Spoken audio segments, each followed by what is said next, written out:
শংকৰ সংঘই সিংঘালৰ ওপৰত মাত মাতিব কেনেকে কাৰণ সিদিনাখন যে শংকৰ সংঘৰ অধিৱেশন হৈ গ'ল তাত তেওঁলোকে চান্দা নিদিয়াকে আছে নেকি আপোনালোকে ভাবে নেকি আৰু আপোনালোকে নিজে কওকচোন সেই শংকৰ সংঘৰ অধিৱেশনত এওঁলোক কোনোবা নোযোৱাকে আছেনে বা তেওঁলোকৰ চান্দা তাত গ্ৰহণ নকৰাকে আছেনে নাই কাৰণ আজিকালি যিকোনো এটা অনুষ্ঠানতে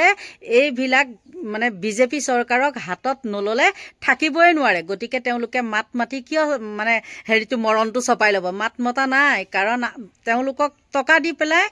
মানে গোটেই শংকৰ সংঘ হেৰিখিনিক হাতৰ মুঠিত ৰাখিছে আৰু সেইটো কাৰণে আজিকালিতো আপোনালোকে জানে যতে খাবলৈ পায় ততে মানে মূৰ্ছা যায় আৰু কি ক'ব কলো মই হাঁহৰ কথা আৰু মুখ দিলে উত্তৰটো পাৰৰ কথা মই কৈছিলো অশোক সিংহালটো বনিয়া গোষ্ঠী নহয় জানো তেওঁলোকে খুব কৈ থাকে বনিয়া বিহাৰী বনিয়া এইবিলাকটো খুব কৈ থাকে নহয়নে আৰু কাণৰ তলত চৰ মাৰি মাৰি আঠু কহাই কহাই তাৰপিছত তেওঁলোকৰ লগত মেনেজ কৰি কৰি পইচা লয় হয় না নহয় আৰু তেওঁলোকে মোক উত্তৰটো দিলে কি দেখিছেনে স্বাগতম জনাইছো সকলোকে মোৰ আন এটি ভিডিঅ'ৰ মাজলে আৰু ভিডিঅ'টোৰ থাম্বনেইলখন দেখি নিশ্চয় আপোনালোকে গম পাইছে আৰু মই কি কলো কালি যিটো ভিডিঅ' বনাইছিলো মই কলো যে কিয় এই পাৰ্টিটোৱে মাতমতা নাই নহয় না আৰু তাত আহি পেলাই এজনে মোক কমেন্ট কৰিছে আৰু এজনে কিন্তু মোক প্ৰথমতে কৈ লওঁ দেই আৰু এজনে মোক বহুত ডাঙৰকে কমেন্ট কৰিছিলে কৈছে আপুনি কি দেখা নাই নেকি তেওঁলোকে মাতিছে কোনোবা এটা দিছিলে কিন্তু তেওঁ যিখিনি এই পেৰাগ্ৰাফ লিখিছে সেইটো মই মোৰ থাম্বনেইলতো লগাব নোৱাৰো আৰু তেনেকুৱা ইমানখিনি কমেন্ট পঢ়ি থাকিবলৈ মানে ইমান ডাঙৰ কমেন্ট পঢ়িবলৈ মোৰ সময় নাই ইমানখিনি নহয় দেই সময় নাই গতিকে তেওঁ কমেন্টটো মই ডিলিট কৰি দিছো মই কৈ দিছো দেই ভাইটি তোমাৰ কমেন্টটো মই ডিলিট কৰি দিছো আৰু তেওঁ কিন্তু ইমান বেয়াকেও দিয়া নাই ভালকে দিছে আৰু এজনে মোক দিছে কি বোলে হেৰি তই অসমীয়া হয়নে নহয় আপুনি অসমীয়া হয়নে নহয় আপোনালোকে নিজে কওকচোন মই অসমীয়া হয়নে নহয় মই কি মোক কি বুলি ভাবিছে মানে তেহেতৰ এইকেইটা যে এইকেইটা নাই নেকি ভিক্টৰ দাসৰ যে হেৰিটো লটকন মটকন বুলি কয় যে ময়ো এতিয়া তেহেতক কৈছো আৰু মই এইখিনিতে কওঁ তহঁতৰ চকুত কি ৰামবাল গজিল নেকি আৰু তাৰ পিছতো আৰু এদিন মই এই শব্দটো কওঁতে মোক কৈছিলে কি ৰামবাল মানেনো কি ৰামবাল মানে কি চি নাজানো বাল মানে চুলি সেইটো জানো আৰু ৰাম এইটোৱে জানো আৰু তাৰ বাদে মই বেলেগ নাজানো কিন্তু এইটো আগৰ মানুহে উপমা দিয়ে আৰু এটা শব্দ কয় কিন্তু সেই শব্দটো ক'লে মানুহে মোক আকৌ ক্ষমা খুজাব গতিকে সেই শব্দটো নকওঁ মুঠতে মই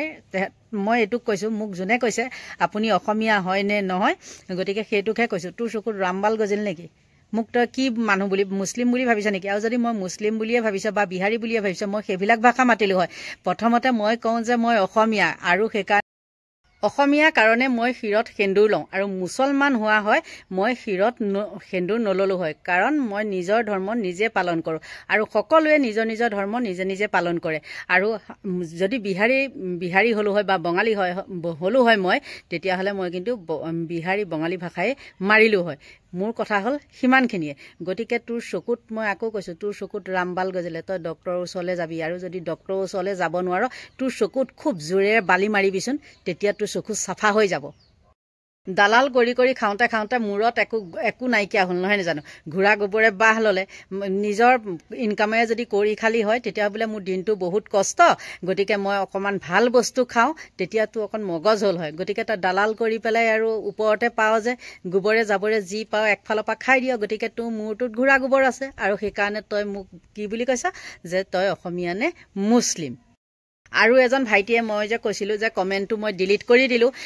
তেওঁ কমেন্টটো বহুত দীঘলকে লিখিছে কৈছে কি বোলে তেওঁলোকে মাত মাতিছে শুনা ভাইটি মাত মাতিছে যদিনো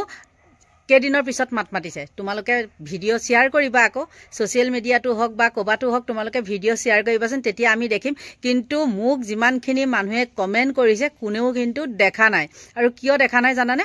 তেতিয়াহ'লে তেওঁলোক পপুলাৰ নহয় তেওঁলোকৰ ভিডিঅ' মানুহৰ মাজলৈ নাহে গতিকে দেখিব ক'ৰ পৰা যদিও তেওঁলোকে মাত মাতিছে পলমকৈ হলেও তেন্তে হলে তেহেতে কিয় পলমকৈ মানে মাত মাতিছে জানানে মই পলমকে বুলিয়ে ধৰিছো লগে লগে প্ৰতিক্ৰিয়া দিলে নিউজত আহিলে হয় কিন্তু আমি ডেইলি বাতৰি চাওঁ অকল মোবাইলটোতে ব্যস্ত নাথাকো কিন্তু নিউজত দেখা নাই আৰু এইখিনিতে কৈছো সকলোখিনি তেওঁলোকে আগত মেনেজ কৰি লয় সিংঘালৰ লগতো চাগে আগত মেনেজ কৰি লৈছে বা আমি এনেকে আপোনাক কম দেই আপুনি বেয়া নাপাব কাৰণ আমাকতো মানুহে সদায় সন্দেহৰ আৱৰ্ততে ৰাখে গতিকে আমি এনেকে কম জেঠীটোৱেও সত্য কৈছে গম পাইছেনে তেনেকৈ ক'ম আপুনি বেয়া নাপাব আৰু সিংহালকো বহুতে পৰামৰ্শ দি পেলাই ক্ষমা খুজিবলৈ বাধ্য হ'ল শেষত গতিকে বিজেপি য'ত কণ্ডল ত'ত এই নামনিত পাতিলে সাহিত্য সভা তাতো দেখিলে নহয় একদম সাহিত্য সভা বিশ্ব ৰেকৰ্ড কৰি দিলে নামনিত উজনিত পাতিলে কি অধিৱেশন আৰু তাৰ পাছতে লাগিল কিখন ইছ ৰাম ভাগ ভাগ ভাগ ভাগ আৰু ইহঁতে কি পাতে অধিৱেশন পাতে সাহিত্য সভা পাতে কাম নাই ভিডিঅ'টো বনাই আছোঁ বনাই থাকোঁতে মোৰ তাত একদম পূৰা নটিফিকেশ্যন আহি আছে আকৌ